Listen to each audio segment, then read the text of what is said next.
اپنے پسندیدہ اخبار اودھ-نامہ کو حاصل کرنے کے لیے اپنے ہاکر سے مطالبہ کریں۔ اگر مطالبے کے بعد بھی آپ تک اخبار نہیں پہنچ پا رہا ہے تو اس نمبر پر رابطہ کریں 9198624346۔ ناظرین آداب، 10 فروری 2022 مطابق 8 رجب کے اودھ-نامہ وائس ایڈیشن میں آپ کا خیر مقدم ہے۔ اودھ-نامہ میں شائع اہم خبروں کے مطابق اتر پردیش اسمبلی انتخابات 2022 کے مرحلے کے تحت 11 اضلاع کی 58 سیٹوں پر آزاد، غیر جانبدارانہ اور پرامن انتخابات کے انعقاد کے لیے الیکشن کمیشن نے تیاریاں مکمل کر لی ہیں اور پارٹیاں پولنگ سینٹروں تک پہنچ چکی ہے۔ ووٹنگ کی تیاریوں کی تفصیلات فراہم کرتے ہوئے چیف الیکشن افسر اجے کمار شکلا نے بدھ کو کہا کہ پہلے مرحلے میں مغربی اتر پردیش کے 11 اضلاع 58 اسمبلی سیٹوں پر ووٹنگ کے لیے انتخابی اہلکار روانہ ہو چکے ہیں۔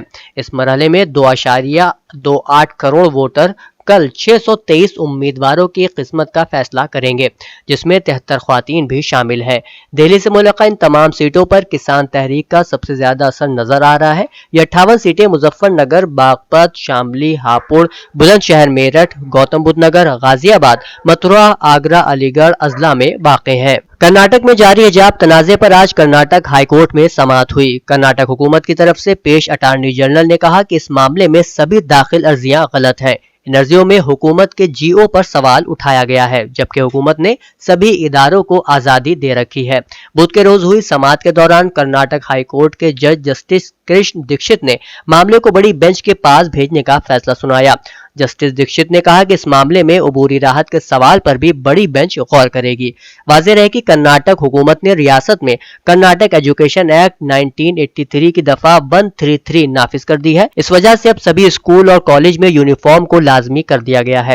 اس کے تحت سرکاری اسکول اور کالج میں طے یونیفارم پہنی جا رہی ہے۔ پرائیویٹ اسکول بھی اپنی خود کی ایک یونیفارم منتخب کر سکتے ہیں۔ کانگریس کی جنرل سیکریٹری پرینکا گاندھی نے رد عمل میں کہا کہ خواتین کو اپنی مرضی کے مطابق کپڑے پہننے کا اختیار ہے، جو انہیں آئینی طور پر حاصل ہے۔ اتر پردیش میں پرینکا گاندھی کی قیادت میں انتخابی میدان میں مقابلہ کر رہی کانگریس پارٹی نے اپنے انتخابی منشور کا تیسرا حصہ انتی ودھان جاری کر دیا ہے۔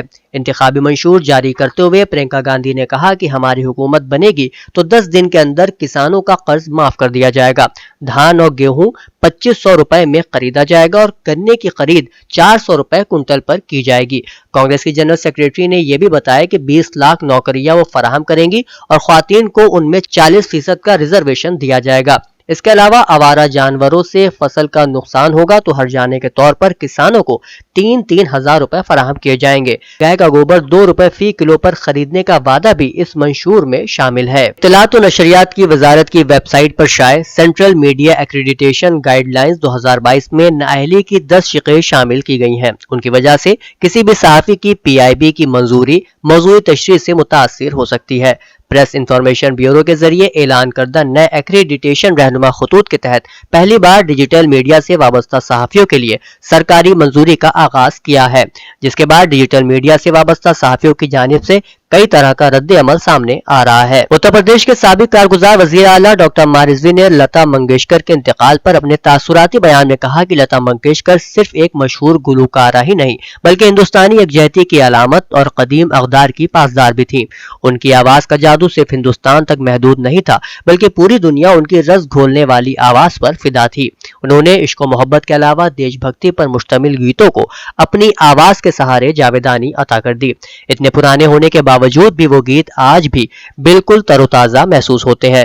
انہوں نے مزید بتایا کہ متعدد بار میری ان سے ملاقات ہوئی، وہ ہمیشہ بڑے اخلاق سے ملی، ان کی ملنساری اور انسان دوستی کا ہر کوئی قائل تھا۔ ان کے انتقال نے پرانی تہذیب اور رواداری کو مزید کمزور کر دیا۔ وہ اس دنیا سے ضرور رخصت ہو گئی ہیں مگر ان کی آواز ہمیشہ فضاؤں میں گونجتی رہے گی اور ان کی یاد دلوں میں ہمیشہ تازہ رہے گی۔ اودھ-نامہ میں شائع ضلع کی رپورٹس کے مطابق NTPC ٹانڈا کے ذریعے جہاں ایک طرف مسلسل بجلی پیدا کر کے اس ہنگامی صورتحال میں بھی ملک کے باشندوں کو سہولت فراہم کر رہی ہے تو وہیں دوسری طرف اپنی کارپوریٹ سماجی ذمہ داری کے تحت اپنے آس پاس کے گاؤں کی حفاظت کے لیے مسلسل نئے کام کر رہی ہے۔ اس سلسلے میں NTPC کے چیف سنجے کمار سنگھ نے گاؤں مہری پور کے 180 افراد خاندان کو 900 ماسک اور 540 ہینڈ واش صابن تقسیم کیے۔ اس موقع پر NTPC کے تمام افسران اور ملازمین بھی موجود رہے۔ علی گڑھ مسلم یونیورسٹی کے اندرا گاندھی ہال میں نامور ماہر امراض اطفال ڈاکٹر حمیدہ طارق نے جمنازیم کا افتتاح کیا۔ ہال میں اس نئے اضافے کو سراہتے ہوئے انہوں نے کہا کہ ایک متحرک اور زندہ معاشرے کے لیے خواتین کی ذہنی اور جسمانی صحت انتہائی اہمیت کے حامل ہے۔ جمنازیم کے افتتاح کے بعد اقامتی ہال کے احاطے میں ساگون کے پودے بھی لگائے گئے۔ BSP کی الیکشن مہم کے دوران آج محلہ دیپا سرائے سنبھل میں میٹنگ کا انعقاد کیا گیا۔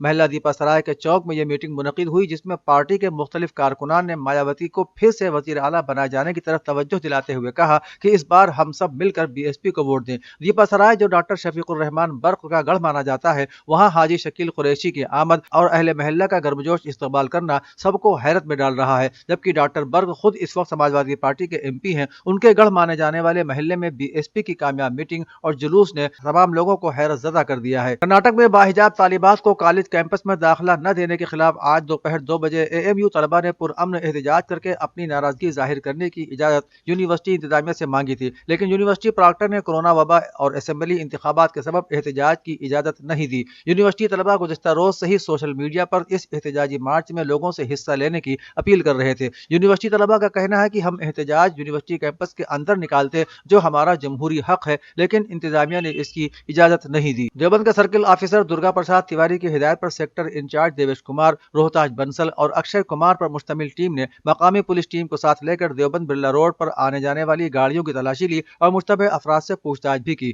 بہوجن سماج پارٹی سپریمو مایاوتی نے لوگوں کو اپوزیشن پارٹیوں کے لبھاؤنے وعدوں سے محتاط رہنے کا مشورہ دیتے ہوئے کہا ہے کہ اتر پردیش میں بھارتیہ جنتا پارٹی کی تنگ اور پرتشدد سرگرمیوں والی حکومت کو ہٹا کر BSP ہی روزی روزگار اور ترقی پسند بھروسے مند حکومت دے سکتی ہے۔ محترمہ مایاوتی نے بدھ کو جاری اپنے ایک بیان میں کہا کہ BJP حکومت کی غلط پالیسیوں، ذات پات اور فرقہ پرست سرگرمیوں کی وجہ سے بے روزگاری، غریبی اور مہنگائی شباب پر ہے۔ BJP کو ریاست میں اپنا اقتدار ہاتھ سے جاتا ہوا دکھائی دے رہا ہے۔ ایسے میں سماج کے ہر طبقے کو سروجن ہتائے و سروجن سکھائے کی پالیسیوں پر چلنے والی BSP پر ہی زیادہ بھروسہ ہے کہ وہ ان کے اچھے دن لانے میں مددگار ثابت ہو سکتی ہے۔ اتر پردیش میں اسمبلی انتخابات سے پہلے ووٹروں کو راغب کرنے کے لیے سیاسی پارٹیاں اپنے منشور یعنی سنکلپ پتر میں عجیب و غریب وعدے کرنے سے پیچھے نہیں ہٹ رہی ہیں۔ آج سہیل دیو بھارتیہ سماج پارٹی کے قومی صدر اوم پرکاش راج بھر نے وارانسی میں بات چیت میں عوام سے ایک عجیب وعدہ کرتے ہوئے کہا کہ ٹرین کی 70 سیٹوں پر 300 سے زیادہ مسافر سفر کرتے ہیں اور ٹرین کا چالان نہیں ہوتا۔ اسی طرح جب 9 سیٹوں والی جیپ میں 22 افراد سوار ہوتے ہیں تو اس کا بھی چالان نہیں ہوتا۔ موٹر سائیکل پر 3 افراد بیٹھے تو چالان کیوں؟ ان کا کہنا تھا کہ اگر ریاست میں ان کی حکومت بنتی ہے تو موٹر سائیکل پر 3 لوگ سوار ہو سکیں گے اور اس کے لیے ان کا چالان نہیں کاٹا جائے گا۔ آپ ممبر اسمبلی سنجے سنگھ اور ریاستی صدر سبھاجیت سنگھ نے آج اسمبلی انتخابات میں پارٹی کے انتخابی تشہیر کو پوری طرح سے ڈیجیٹل پلیٹ فارم پر نشر کرنے والی سوشل میڈیا ٹیم سے زوم میٹنگ کی، جس میں عام آدمی پارٹی کی صلاح، منشور اور باتوں کو بوتھ سطح تک پہنچانے کے لیے سوشل میڈیا کے سبھی پلیٹ فارم کا زیادہ سے زیادہ استعمال کرنے پر زور دیا گیا۔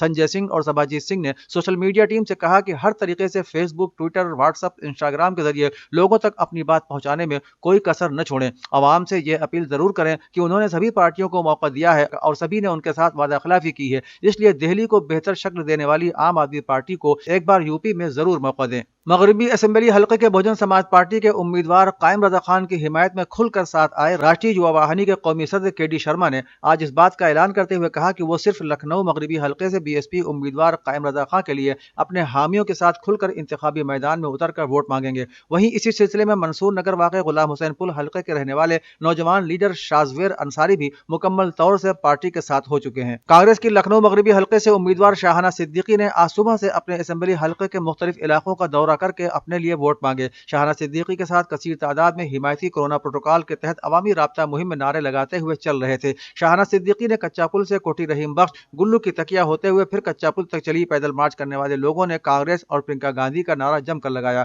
شاہانہ صدیقی نے کانگریس کو ووٹ دے کر خود کی اور پارٹی کے سبھی امیدواروں کو جتانے کی اپیل کی۔ شاہانہ صدیقی نے کہا کہ آج پرینکا گاندھی نے کانگریس کا جو منشور جاری کیا ہے اس سے عوام میں یقین جاگ جائے گا۔ اودھنامہ کے جہانما صفحے پر شائع رپورٹ کے مطابق برلن سے عارف نقوی نے فیاض رفت کے انتقال پر اپنے تعزیتی بیان میں کہا ہے کہ امید نہیں تھی کہ اتنی جلدی اردو ادب کا یہ روشن چراغ بھی گل ہو جائے گا اور اپنے پیچھے اپنی بہترین اور اہم یادوں کو چھوڑ جائے گا۔ ایک ایسا شخص جو کسی زمانے میں روزنامہ اودنامہ کا مدیر اعلیٰ رہا ہے اور ایک بہترین صحافی کے روپ میں شمار کیا جاتا تھا اور بہتر براڈ کاسٹر، دوردرشن لکھنؤ کا ڈائریکٹر اور بہترین ادیب تھا، جس کے افسانے آج بھی ہماری حس کو بیدار کرتے ہیں اور رگوں میں حرارت پیدا کرتے ہیں۔ انہوں نے کہا کہ افسوس کہ اب وہ بہت سے دوسرے ساتھیوں کی طرح ہم سے دور چلے گئے ہیں، لیکن ان کی یادیں اور ان کی تحریریں انہیں ہمیشہ ہمارے قریب رکھیں گی۔ فارس نیوز ایجنسی کی رپورٹ کے مطابق فلسطین کے مغربی کنارے کے نابلس شہر میں 3 فلسطینی مجاہدین کی شہادت پر تمام فلسطینی گروہوں کا رد عمل سامنے آیا ہے اور تحریک حماس نے اسی طرح کی جوابی کارروائی کی اپیل کی ہے۔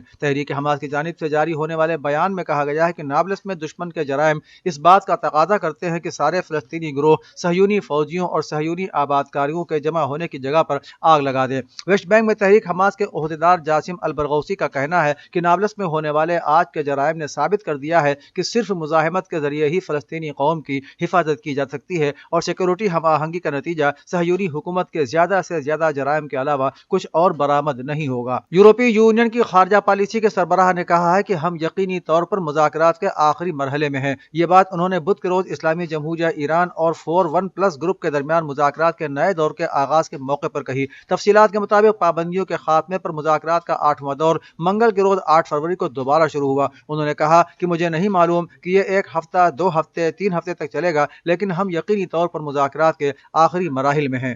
فرانس کے صدر ایمانوئل میکرون نے ماسکو اور کیف ہنگامی طور پر مصالحت کار کا کردار ادا کرتے ہوئے روس کے ساتھ یوکرین کے معاملے پر تناؤ کم ہونے کی امید ظاہر کی ہے۔ غیر ملکی خبر رساں ایجنسی کی رپورٹ کے مطابق مغرب ان خدشات کو کم کرنے کے لیے کوششوں میں مصروف ہے کہ ماسکو اپنے سابق سوویت ہمسایہ ملک پر حملہ کر سکتا ہے۔ اسی تناظر میں ایمانوئل میکرون نے روس کے صدر ولادیمیر پوتن کے ساتھ کریملن میں مذاکرات کیے، جس کے نتیجے میں مغرب اور روس کے مابین کشیدگی کم کرنے میں ٹھوس اور عملی حل کی طرف پیش رفت ہو سکتی ہے۔ الجزیرہ نے اپنی رپورٹ میں اعلان کیا ہے کہ برازیل میں نامہ نگاروں نے شہر کے مرکزی علاقے میں ایک عمارت کے اندر دھماکے اور آتش زدگی کی خبر دی ہے۔ الجزیرہ کے مطابق مذکورہ صحافیوں نے ایسی ویڈیو جاری کی ہیں جن میں ایک عمارت میں دھماکے کے بعد شدید آگ اور دھوئیں کو دیکھا جا سکتا ہے۔ دھماکے کی آواز اتنی شدید تھی کہ دور تک سنی گئی اور شہریوں میں خوف و ہراس کی لہر دوڑ گئی۔ بعض ذرائع ابلاغ کا کہنا ہے کہ یہ دھماکہ ایک میزائل حملے کے بعد ہوا ہے، جبکہ بعض نے اسے ایک گیس سلنڈر کے پھٹنے کا نتیجہ قرار دیا ہے۔ لیے اودنامہ کی ویب سائٹ www.awadnama.com پر وزٹ کریں اور ای پیپر پر کلک کریں۔